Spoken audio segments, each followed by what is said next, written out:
Hey guys, so this lesson we're going to go over types of advantages, and so that's our first objective of the lesson. The second objective is we're just going to try and go over a few examples of these advantages. So there are two types of advantages, and we're just going to jump straight into that. The first one is an absolute advantage, and the second one is a comparative advantage. Okay, so what are the definitions of each? So the absolute advantage, we say, okay, so the absolute advantage is basically given to the party. So the party, whoever, so just say we got two people producing goods, or two parties producing goods. The absolute advantage is given to the party who is more productive. So basically, whoever can produce more has the absolute advantage. So the party who is more productive. So that's the definition we're going to be working with at the moment. Okay, the comparative advantage, a little bit different, but the definition that we give to the comparative advantage is this is given to the party who. So the comparative advantage, lies with the party whose opportunity cost. So whose opportunity cost is lower. So these are just the two important types of advantages that we can have. So just running over that quickly again, the absolute advantage is the party who is more productive, where the comparative advantage is given to the party whose opportunity cost is lower. And we remember from the other videos that opportunity cost just means that it's the value of the next alternative that has been foregone in order to do the first item that we actually want to do.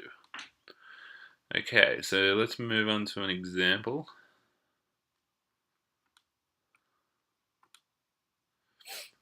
Okay, let's just say I can make 10 hamburgers or one hot dog per hour. And Mark can make 30 hamburgers or 2 hot dogs per hour.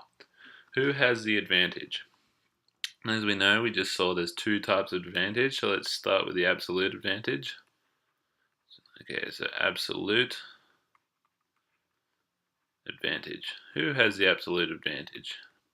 So our definition that we said was just simply the absolute advantage is given to the party that is more productive. And we can see that Mark is more productive in both the production of hamburgers, so he has the absolute advantage in hamburgers, and per hour he can also make more hot dogs than I can. Okay, so he's got the absolute advantage in both. So Mark is more productive. Therefore, he has the absolute advantage in both of the products that we're talking about. So in both hot dogs and hamburgers, Mark is more productive. Therefore, he has the absolute advantage over me. Okay, but what about comparative advantage? Okay, so comparative advantage, and the definition that we gave to this one is the comparative advantage is given to whoever's opportunity cost is lower. So let's have a look at the opportunity costs. Okay, what's my opportunity cost of producing of producing a hamburger? So opportunity cost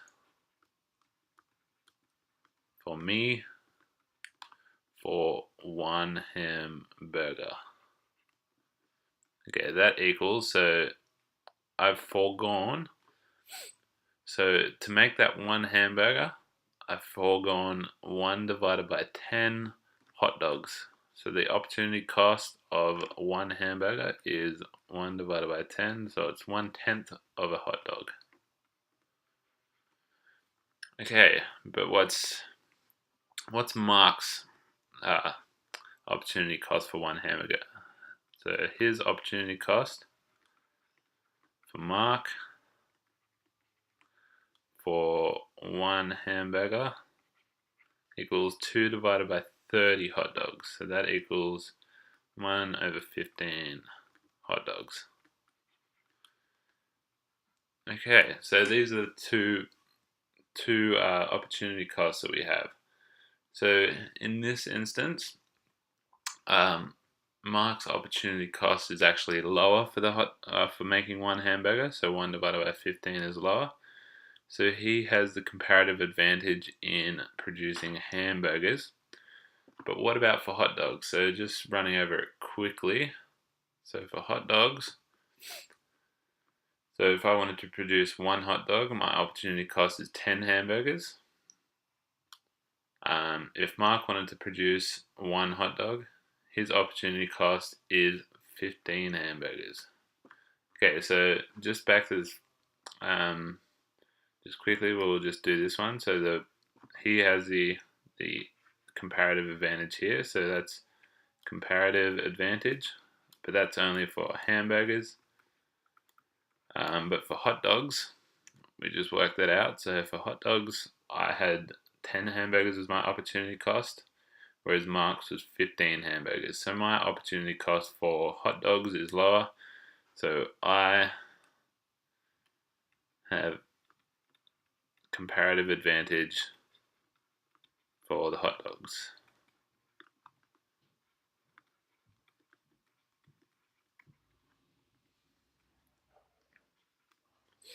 So that's very basic. And we see another definition that I'm just going to give you now, is no person can have a comparative advantage in both